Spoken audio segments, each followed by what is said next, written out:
AI this, AI that, AI everywhere. We have been listening to AI and listening about AI and ChatGPT for so long, but you still don't know how to use ChatGPT for your growth, or you are still using it just for fun. Hi everyone, welcome back. I'm Swati, and today I'll be telling you some of the ways which I use ChatGPT for, or AI, but because mostly I use ChatGPT for the things that I'm going to tell you, I'm going to say ChatGPT for, and how you should too. If you're someone who knows what ChatGPT is, obviously uses it, but only for fun or just editing your pictures or something which is like very trivial, very normal, but not for actually your growth or education or learning, or in general, for a purpose that will actually make some difference in your life, then you're actually missing out. You're missing out on one of the best tools that we have as on today to for our personal growth, for our growth in a career, overall in general, to make us better person. So today I'm going to talk about two ways how I use ChatGPT, or I had used in the past also. The first one is for people who are doing a job, or who are for people who are doing the job and basically want to switch, or are looking for new jobs, or in the phase of looking for new jobs, or in the phase of giving interviews for new jobs, how to use it for your benefit. The first thing that you can, or you should use it for your benefit, is for your resumes. How you can make your resumes better, your resume points better, overall how you can make sure that the resume points that you have in your resume, the points you have in your resume, actually make sense to the job you're applying for, will make sure that your resumes get selected, and also make sure that the you're actually putting something that you have done or you want to, as related to the job that you're applying for. So first thing you can actually is upload your resume in ChatGPT, and make sure to ask ChatGPT in proper, very illustrative and specific prompts to look through your resume and pinpoint all the errors that you have done, or some of the errors that you might have not seen but will come across as errors when, if the person on the other side looks at your resume, or if there's anything that you have put in your resume which doesn't make sense but in fact confuses the interviewer. So enhancing and bettering your resume is one thing. The next thing that I have used personally and I absolutely love is for prepping for interviews. Like prepping for interviews has been one of, like, using ChatGPT to prep for my interviews has been the biggest game changer for me. So how do I do this? So just to tell you, when you're prepping for interviews, there are three pillars around which you have to work your interview questions or work for your interview for. First is obviously your resume, what you have written in your resume, what's the experience as of now. Second is the job descriptions, what is job description, and the position, what job are you applying for, what is the job description that the company that you're interviewing for has put, what are all the what is the responsibilities, roles and responsibilities that they have mentioned in the job description. And third is the company you're applying for, what type of company it is, which company it is, in which we field it is. These are the three pillars around which all your interview questions revolve around. Now how do you use all these with ChatGPT to make sure you get as many questions as you as many questions as you'll be hearing in the interview, in your actual interview. When I'm saying this, I'm saying it from experience, because when I prepped for my interview while I was switching jobs, at least 80 to 90% questions that I was asked was same or very very similar to the questions that I already read, or I had already prepared for. So while I was giving the question, my interview, the main interview was around half an hour, and I was asked multiple questions, and I was not very shocked at any of the questions, because some of the questions were like very similar, same, or like close to the question that I've read. So it is not something that I've never heard before, or I was not able to answer at all. So how do you use it? Like when I said there are three pillars, the first thing you have to do is to use two pillars at a time to for ChatGPT to interchange and then ask questions. For example, you have to tell ChatGPT, you have to upload your resume, you have to upload your job descriptions, and tell the company that you're working for, you're going to work or you're wanting to interview for, what the company is, what does it do, and everything, the general part of it. And tell ChatGPT to interrelate all these things and ask you questions. First, you are going to do it two at a time. For example, ask ChatGPT to look at your resume and the company and let you know all the questions that can be asked when correlating the company and the resume. Second, you have to do is to correlate the company and your job description, the job description that you're applying for and the company that is, how does that relate to what are the questions that can be asked. The third is the job description and your resume. This is the best and the major part of preparing for interviews.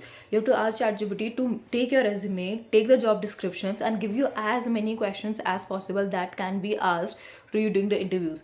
And what ChatGPT will do is integrate your resume, your experience, and what the job you're applying for, so that it can give you as many questions as you want. You can either only ask for questions or ask for questions plus answers. Sometimes ChatGPT will give you only one line answer, but still you'll know, you have heard it somewhere, you'll know the questions. If you want, you can go deep further into it and learn about it, read about it.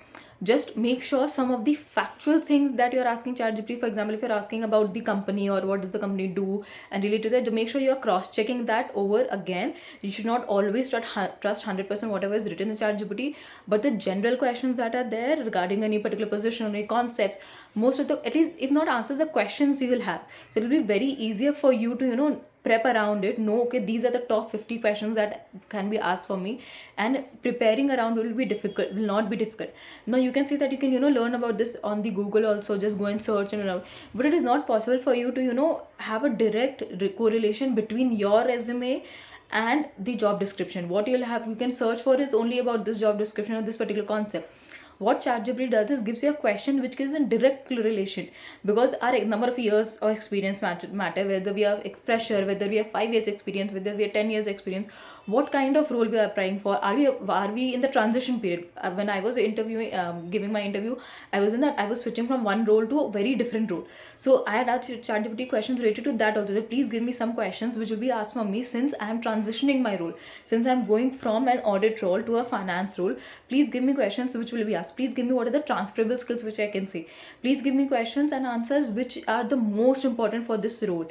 Please give me some things which I know I need to learn before the interview, which I do not have in my resume, so that I can speak about it in the interview. All these relations correlating to the job description, to my resume, and to the company, I was well versed with it before the interview, and that's why I was not very surprised or shocked when some of the questions which was kind of out of context, but that was asked, but I knew I had a hint about it. And I have been telling this to a lot of people, whoever around me has is in the process of giving interviews, has given interviews in the past. I have told this to everyone, and believe me, a lot of them have said that it works. It's not necessary that every time it will be 80%, it can be 50% or 60%, but the one best thing that it does, it gives you confidence, because you have read about so many questions, you have learned about so many questions, and you have practiced your answers, and you know how to answer the interview. Now it becomes very easier. Now if a new question is also asked, you know how to go about it. You have to take your resume, the job description, and the company in hand, correlate it, and then answer it in the best way possible. So it gives you a sense of confidence. It gives you a lot of questions that you may have not thought about it before. And also it makes you understand how you have to answer, because not only the technical questions, you can also ask ChatGPT to give you different behavioral questions, technical questions, or different categories of questions. The more what is specific and illustrative prompt that you give to the ChatGPT regarding your interview, telling, like for example, telling that this is my HR round, give me questions related to that, this is my technical round, give me questions regarding that, it will give you such questions. And I'm not saying to rely on the answers 100%. My main purpose of telling you this is to tell you that it will give you so many questions that it will not feel like a new question for you, and you will be able to draft better answer, prepare yourself better for the interview. This is one thing which is like my best use of ChatGPT that I've done till date.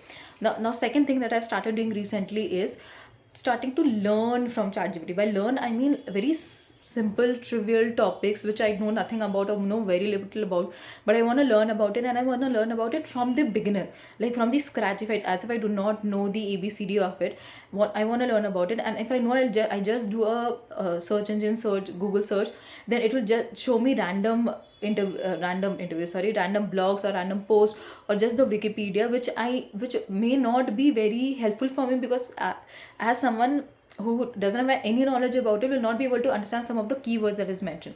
For example, just giving an example, I have not been someone who has been into cars a lot. Like, I do not have a lot of knowledge about cars, about different types of cars, and all the mechanics of cars. I do not had not lot of knowledge. Even now I do not have a lot of knowledge, but I realize I need to know at least the basics of it. Even if I do not own a car right now, doesn't mean that I have to zero knowledge. And it's basically, the thing was, I got interested in knowing about cars, and cars being such a small trivial topic, I knew if I just look for cars on the internet, I'll be getting a lot of things which I don't know is what to say, relevant for me also or not. So that's when I moved to ChatGPT, and I mentioned, I wrote a very illustrative prompt that this, I want to learn about cars from the beginning, like a scratch, as a person who has never been interested but want to know about the mechanics of car, what to look for when you're buying a car, what to look for, like what are the different types of car, and all those things. What ChatGPT did was it actually gave me different week-wise learning course kind of thing, that this week 1 you can learn about these things about car, week 2 you can learn about these things about car, week 3.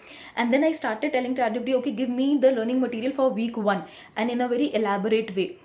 And ChatGPT actually did that. It had given me a 6-week course module first, and when I asked about each week, it gave me a proper study material for each week. Study material included also the thing that ChatGPT has explained to me itself, and also some of the posts or blogs or something that it has provided a link for, provided me that you can learn about this there.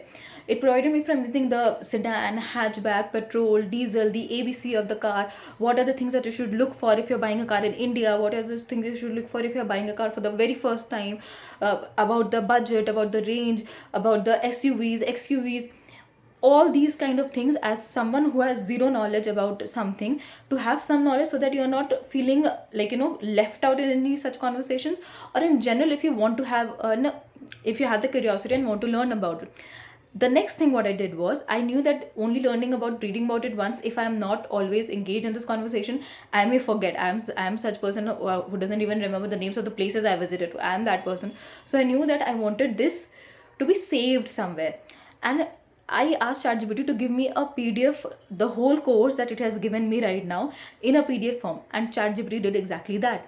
It gave me from week 1 to week 2 whatever topics they had taught me, and also a short description of all the topics, so that even if now I do not have to read the whole thing again, only reading one sentence or one phrase about it, I can recall it. Okay, what it meant by this, what does it mean by this, what does ABC means of a car, what all things I should look for when I'm buying a car, and all those things. So, and that was a downloadable PDF version of the course, and it was like a course, a mini course on cars, like literally. And I was so amazed by it, that here I'm talking only about cars, but I can literally now look for anything. Obviously, for some of the things I did look, verified my details, that okay, whether it has said correct or not.